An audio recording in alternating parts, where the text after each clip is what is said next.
Welcome to today's problem walkthrough. We're tackling problem number 1970, titled Last Day Where You Can Still Cross.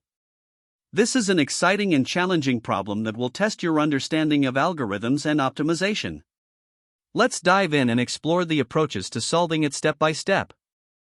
In this problem, we are working with a grid that has a specific number of rows and columns, defined by the integers row and col. The grid starts in a state where it is possible to traverse from the top row to the bottom row. However, over time, certain cells in the grid will become flooded. These flooded cells are specified by a 2D array called cells, where each entry cells, I equals R, C, represents the grid cell at row R and column C that becomes flooded on day I+1. The goal is to determine the last day it's still possible to cross the grid by moving only through non-flooded cells. Movement is restricted to adjacent cells in the up, down, left, or right directions, and you cannot move outside the boundaries of the grid.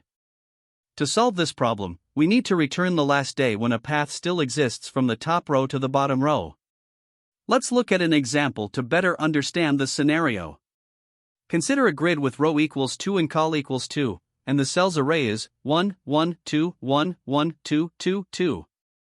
On day 1, the cell at position 1, 1 is flooded. The grid can still be crossed by taking the path through 1, 2, and then moving to 2, 2. On day 2, the cell at position 2, 1 is flooded, but it's still possible to cross using the same path through 1, 2, and 2, 2. On day 3, the cell at position 1, 2 becomes flooded. At this point, there is no longer a valid path from the top row to the bottom row, as all possible routes are blocked. Therefore, the last day it is possible to cross the grid is day 2. Let's consider another example. For a grid with the same dimensions, where cells equals 1, 1, 1, 2, 2, 1, 2, 2, on day 1, cell 1, 1 is flooded. A path still exists through 1, 2, and 2, 2. However, on day 2, when cell 1, 2 is flooded, there is no longer a way to cross the grid. In this second example, the last day it is possible to cross the grid is day 1. Now, let's review a larger grid example. For row equals 3, col equals 3, and cells equals 1, 2, 2, 1, 3, 3, 2, 2, 1, 1, 1, 3, 2, 3, 3, 1, 3, 2, we see that on day 1, cell 1, 2 is flooded, but a path still exists. On day 2, cell 2, 1 is flooded, and it's still possible to cross. On day 3, cell 3, 3 is flooded, and the grid remains crossable. However, on day 4, when cell 2, 2 is flooded, no path remains from the top row to the bottom row. In this case, the last day it is possible to cross the grid is day 3. To summarize, the problem involves determining the exact day when crossing the grid becomes impossible due to flooding. The constraints require efficient handling of large grids, where both the number of rows and columns can go up to 20,000. Edge cases include scenarios like a 1x1 grid, where the single cell is flooded immediately, and narrow grids with either one row or one column, where the traversal is restricted to a straight line. For large grids, optimized algorithms are essential to process the data within a reasonable timeframe. To solve this problem, we considered different approaches, starting with the brute force method. The intuition behind this approach is straightforward. We simulate the flooding process day by day. On each day, we flood the cells listed in the cells array and then determine if there is a valid path connecting the top row to the bottom row using either depth-first search, DFS, or breadth-first search, BFS. However, this approach has a significant drawback. It requires recalculating connectivity for the grid after each day, which becomes computationally expensive, especially for larger grids. The time complexity here is O, D*N*M, where D is the number of days, and N and M are the grid dimensions. This inefficiency led us to explore an optimized approach. The key insight is that we can reverse the problem. Instead of simulating every single day, we focus on finding the last day when a path still exists. This allows us to use binary search to narrow down the day. For each day in the binary search, we simulate flooding and use a union-find data structure to efficiently check connectivity between the top and bottom rows. This approach significantly reduces redundant calculations and improves performance, achieving a time complexity of O, N*M, log, D. Compared to brute force, this is far more efficient for larger grids. Additionally, we considered alternative methods, such as combining binary search with BFS or DFS, but these were less optimal for handling large inputs. Another potential strategy involves using binary search on the day index while relying on BFS or DFS to verify connectivity between the top and bottom rows. This approach avoids the inefficiency of recalculating for every single day, as seen in the brute force method. However, while it shares the same theoretical time complexity as the union find approach, n*m*log d, it has higher constants due to the repeated BFS or DFS operations. This makes it less practical for large grids. After evaluating these options, we selected the binary search with union find approach. This strategy strikes a balance between efficiency and simplicity. The key realization here is that reversing the problem to find the last valid day enables the use of binary search, which minimizes the number of simulations required. Union find is particularly well suited for this scenario because it efficiently handles dynamic connectivity queries, making it faster than BFS or DFS for larger datasets. To summarize, the chosen strategy leverages the strengths of both binary search and union find to optimize performance. When considering the trade-offs, the brute force approach stands out for its conceptual simplicity but becomes computationally prohibitive as the grid size increases. Using BFS or DFS in combination with binary search offers an improvement over brute force but still falls short in terms of efficiency when compared to union find, particularly for repeated connectivity checks. The chosen strategy, binary search with union find, provides the best balance between time complexity and implementation complexity. By leveraging binary search to minimize the number of simulations and union find to efficiently manage connectivity queries, we reduce computational overhead and ensure scalability for larger grid sizes. This makes the approach both practical and optimal for solving the problem within reasonable time constraints. In this problem, we are tasked with determining the last day it's possible to traverse from the top row to the bottom row of a grid before flooding makes it impossible. The grid starts as dry, but over time, specific cells are flooded based on the input array cells. A valid path is defined as a series of connected, unflooded cells that span from the top row to the bottom row, and connections can only be horizontal or vertical. To solve this, we need to simulate the flooding process and check for such a path each day. Instead of a day-by-day brute force approach, we use binary search to optimize the process. The idea is to narrow down the range of days to find the last day a valid path exists. We'll simulate the flooding and use either DFS or BFS to check for a path, ensuring our solution is efficient and scalable. The binary search implementation begins by setting the range of days, with low starting at 1 and high at the total number of days, which is the length of the cell's array. At each midpoint mid, we simulate flooding for the first mid days and check if a path exists. If a path exists, it means it's still possible to cross on day mid, so we shift our search to later days by updating low to mid +1. If no path exists, we adjust our search to earlier days by setting high to mid 1. The largest midpoint where a path exists will be our result. To simulate flooding, we initialize the grid as fully dry, then mark cells as flooded according to the cell's array for the first mid days.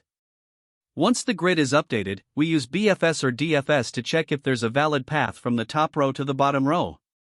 BFS starts from all unflooded cells in the top row and expands into neighboring cells that are also unflooded. If any cell in the bottom row is reached, a valid path exists. The key to optimizing this algorithm lies in the binary search approach, which reduces the time complexity from simulating each day individually to logarithmic progression in the number of days. Checking for a valid path involves BFS or DFS, both of which operate efficiently in n*m time, where n and m are the grid dimensions. BFS is typically preferred for its iterative nature, while DFS can be used for recursive solutions. A few edge cases need to be considered.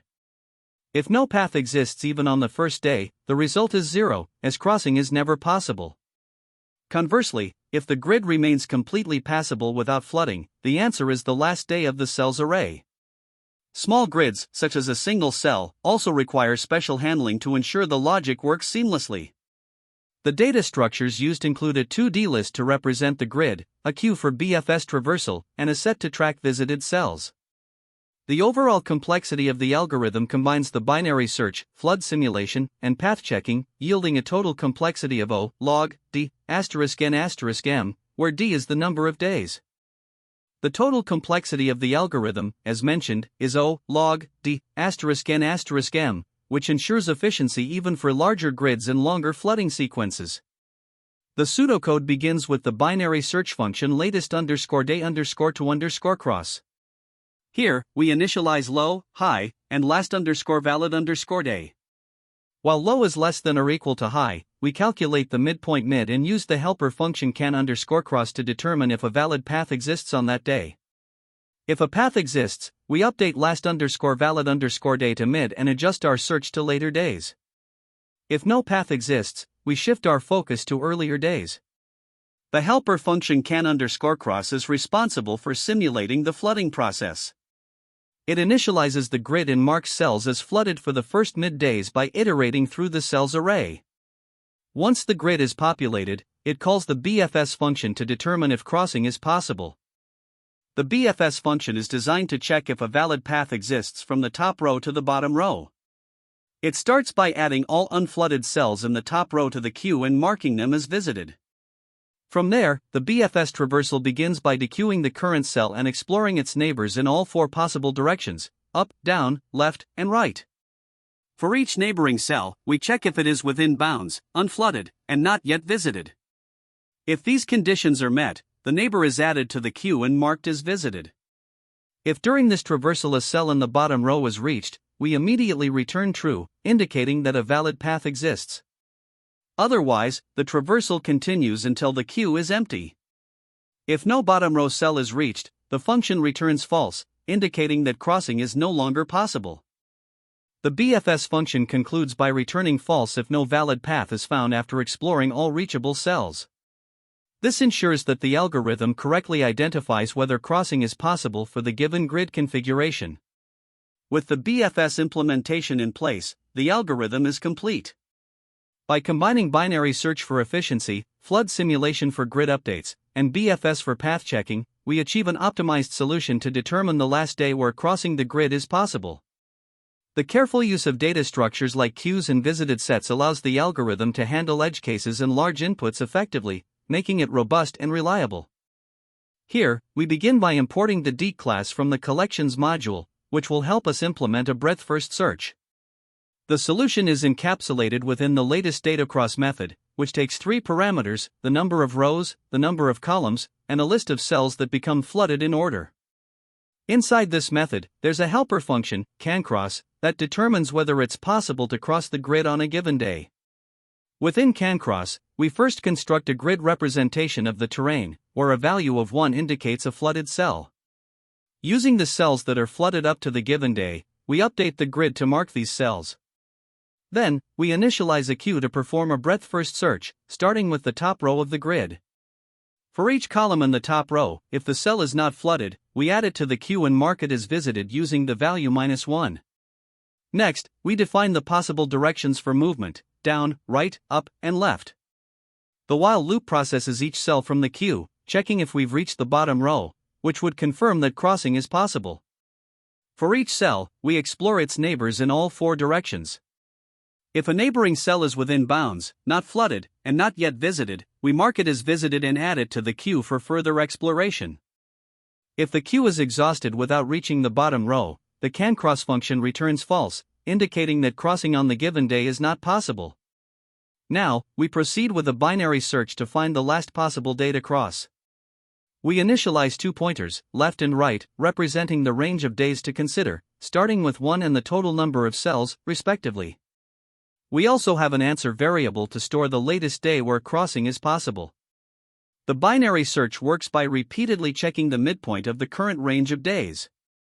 If crossing is possible on the midpoint day, we update the answer to the midpoint, as this is a potential solution, and then shift the left pointer to search for later possible days. Otherwise, we move the right pointer to explore earlier days. The loop continues until the range is narrowed down, and the final value of answer represents the last day where crossing is feasible. Finally, we return this value as the result of the method. Here, we begin with the implementation of the solution in Java. The main method, latestDataCross, uses a binary search approach to determine the last day you can still cross. We initialize left to 1 and right to the total number of flooded cells, which is the length of the cells array. the variable answer will store the latest valid day. While the binary search condition holds, we calculate the midpoint, mid, and invoke the helper method canCross to check if it's possible to cross on that day. If crossing is possible, we update answer to mid and shift left to search later days, otherwise, we adjust right to search earlier days. The helper method canCross begins by constructing a grid representation of the flooded cells. For all cells flooded up to the given day, we mark their positions in the grid as 1 to indicate that they are not passable. Next, we use a queue to perform a breadth-first search in the canCross method. We start by adding all valid starting points from the first row of the grid into the queue. These are the cells that are not flooded, marked as 0. Once added to the queue, these cells are marked as -1 to indicate they are visited. The directions array defines the possible movements, down, right, up, and left. While the queue is not empty, we process each cell by checking its neighbors. If a cell in the queue belongs to the last row, it means we've successfully found a path, so we return true. Otherwise, for each direction, we calculate the new row and column positions. If the new position is within bounds and not flooded, we mark it as visited and add it to the queue for further exploration. After processing all valid movements, if no path to the last row is found, we return false. This concludes the canCross method, which determines if it's possible to cross given the grid state on a specific day. Combining this logic with the binary search in the main method ensures that we efficiently find the latest day where crossing is still possible. To solve the problem, we use a binary search approach combined with a helper function canCross that determines if it's possible to cross the grid on a given day. Starting with the example of a 3x3 grid, we initialize our binary search parameters, left to 1, right to 9, which is the total number of days, and answer to 0. For the first binary search iteration, we calculate the midpoint as 5 and check if crossing is possible on day 5. To do this, we simulate flooding the grid for the first 5 cells, 1 1, 2 2, 3 3, 1 2, 1 3. This results in a grid where the flooded cells are marked as 1. The top row is partially accessible, so we begin a breadth-first search, BFS, starting from the accessible cells in the top row. Here, we add 0 0 to the queue for exploration, but after checking its neighbors, we find that no path exists to reach the bottom row. Since crossing is not possible on day 5, we update right to 4 and proceed to the next iteration. In the second binary search iteration, the midpoint is recalculated as 3. We now check if crossing is possible on day 3 by flooding the grid for the first 3 cells, 1 1, 2 2, 3 3.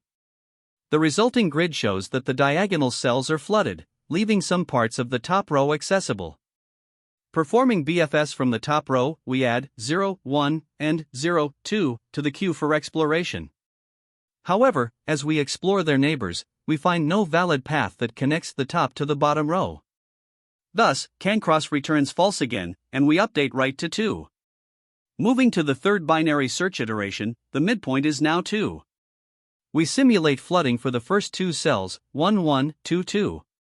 This configuration leaves more of the grid open, particularly in the bottom row. With this grid setup, we initiate BFS from the accessible parts of the top row.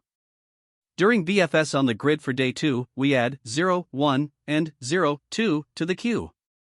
As we explore their neighbors, we find a path that successfully connects the top row to the bottom row. This means crossing is possible on day 2, so canCross returns true. We update answer to 2 and adjust left to 3. At this point, the binary search condition left-right is satisfied, so we exit the loop, and the final answer for this grid is 2. Moving on to another example, we consider a smaller 2x2 grid with the input cells, 1 1, 2 1, 1 2, 2 2.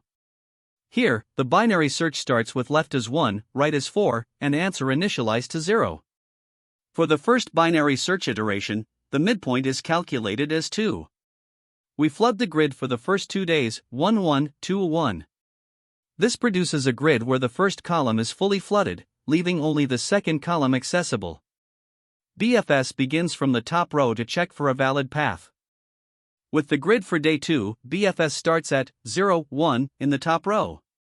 Traversing its neighbors, we discover a path that connects the top row to the bottom row. This confirms that crossing is possible, so canCross returns true. We update answer to 2 and adjust left to 3. In the second binary search iteration, the midpoint becomes 3.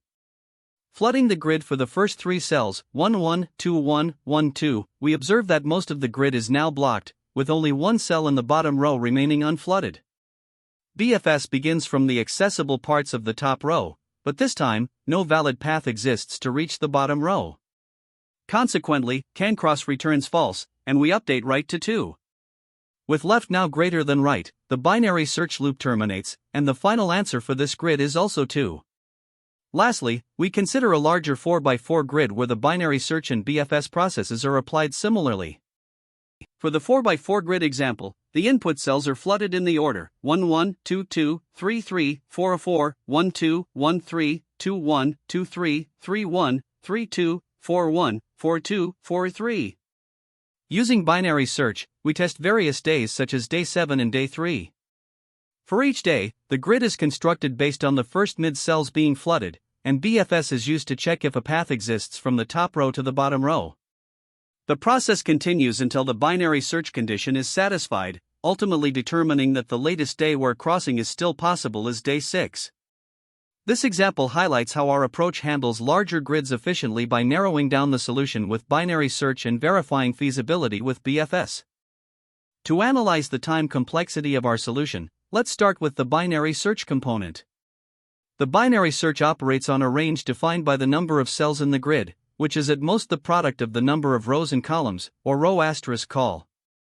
Since binary search reduces the search space logarithmically, it requires O log n iterations, where n is equal to len cells. For each iteration of the binary search, we invoke the CanCross function. Within this function, we first initialize a grid of size row x call to represent the flooded state of the grid. This grid initialization takes O row asterisk call time. After the grid is set up, we perform a breadth-first search, or BFS, to determine if a path exists from the top to the bottom of the grid.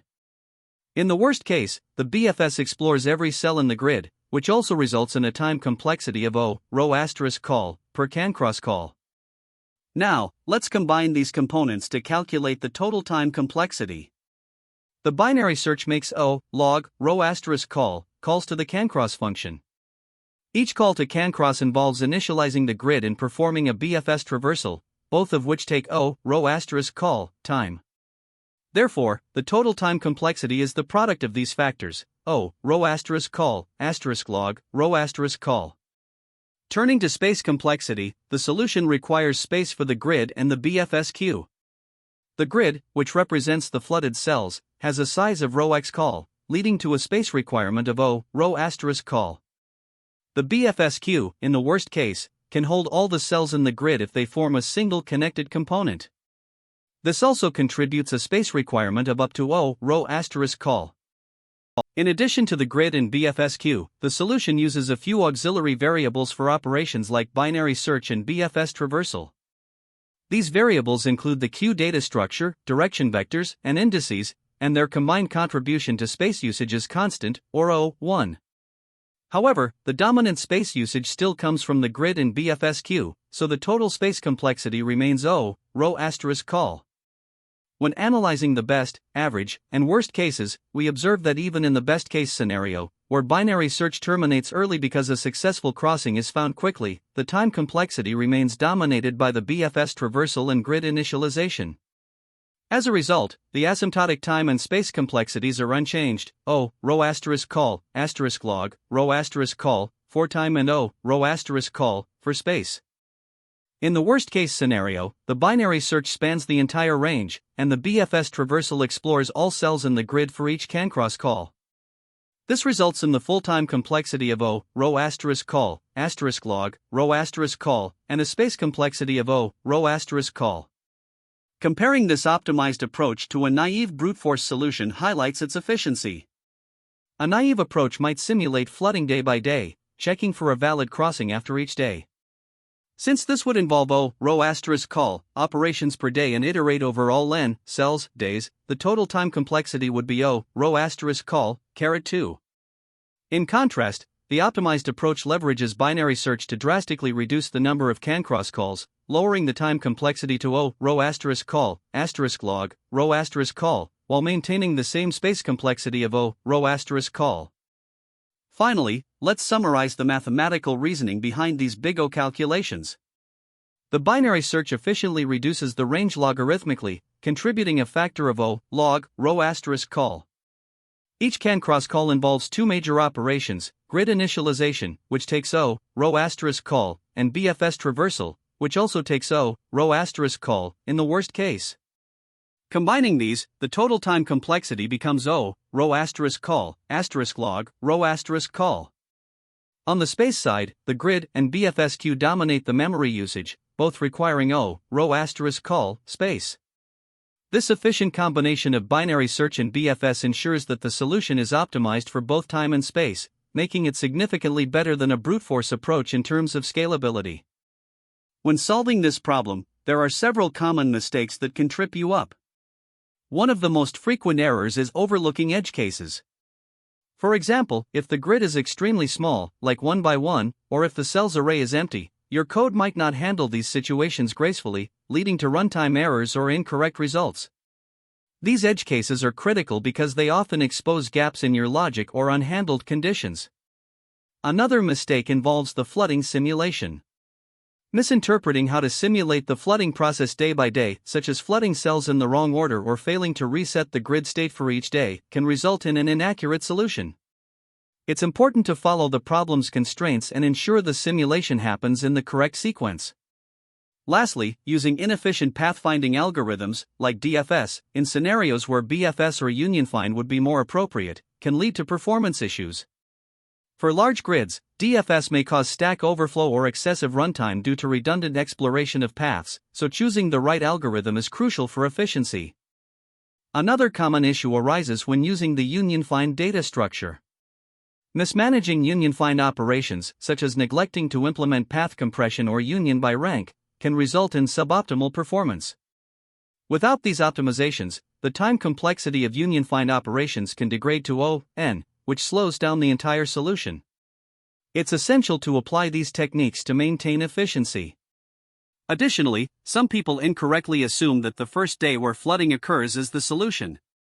However, the problem often requires identifying the exact day where it becomes impossible to cross the grid. Simply stopping at the first flooding day without fully simulating all possibilities can lead to incorrect results. The key is to simulate day by day and accurately determine when a valid path ceases to exist.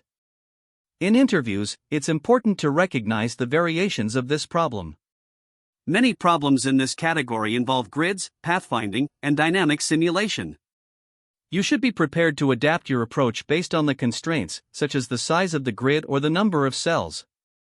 Interviewers tend to focus on optimization, so if you start with a brute force solution, make sure to discuss how you would optimize it. For example, compare the use of DFS or BFS for connectivity checks versus union find, which is more efficient for dynamic connectivity. It's also helpful to articulate the trade-offs of your approach. For instance, while union find is highly efficient, BFS may be easier to implement and debug. Another tip is to write modular code by breaking the problem into smaller functions, such as one for simulating flooding and another for checking path existence. This not only makes your solution more readable but also highlights your ability to think in a structured way. Finally, exploring related problems, like LeetCode's number of islands or swim in rising water, can give you additional practice with similar concepts, such as grid traversal, connectivity, and dynamic flooding. There are several alternative approaches to solving this problem, each with its own trade-offs. One option is brute force simulation. For each day, you flood the cells and use DFS or BFS to check for connectivity. While this approach is straightforward and easy to implement, it's inefficient for larger grids because of its O, n cubed, complexity. A more efficient option is to use union find. This method dynamically maintains connectivity between rows as cells are flooded. With optimizations like path compression, union find achieves an O, n asterisk log n, time complexity, though it does require a solid understanding of the data structure and its implementation. Another approach combines binary search with simulation. Using binary search, you can narrow down the last day where a valid path exists, and then validate it with a connectivity check using either union find or BFS/DFS. This method significantly reduces the number of simulations, making it more efficient, but it also requires you to integrate multiple techniques. Each approach has its strengths, and the best choice depends on the constraints and your familiarity with the methods. Great job following along. To wrap up, we reviewed the problem, discussed key approaches, and analyzed their complexities. Remember, mastering such problems strengthens your problem-solving skills. Thanks for watching, and see you in the next session. That's the end of this tutorial. I hope you found this explanation helpful for understanding the solution to this LeetCode problem. If you enjoyed this content, please consider subscribing to the channel for more coding tutorials and solutions. Feel free to leave a like if this video helped you, and don't hesitate to comment with any questions you might have. Thanks for watching, and happy coding!